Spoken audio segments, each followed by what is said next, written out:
हिंदू व मुस्लिम धर्मीय लाखो भाविक भक्तांचे श्रद्धास्थान असलेले सर्वोच्च मुस्लिम देवता आणि अखंड महाराष्ट्राचे बादशाह हजरत अब्दुल रहमान शाह उर्फ सैलानी बाबाच्या उरूस यात्रेला महाराष्ट्र, कर्नाटक, आंध्र प्रदेश, तेलंगणा, छत्तीसगड इत्यादी राज्यातून तसेच दक्षिण मराठवाडा, लातूर, उस्मानाबाद व नांदेड या विभागातील लोक उपस्थित उरूस यात्रेला राहतात। यांची एकूण वार्षिक लोकसंख्या सुमारे 1.5 कोटीपेक्षा जास्त असते।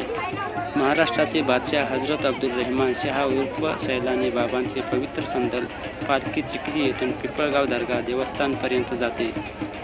यात्रेला हा क्षण हिंदू व मुस्लिम धर्मीय लाखो डोळ्याचे पारणे फेडणारे असते। महाराष्ट्राचे बादशाह हजरत अब्दुल रहमान शाह उर्फ सैलानी बाबाचा उरूस किंवा यात्रा सुरुवातीपासून बुलढाणा जिल्हा प्रशासनामार्फत संयत तयारी केली जाते। तसेच बुलढाणा पोलीस प्रशासन सुद्धा कार्यशीलपणे कार्यपालन करत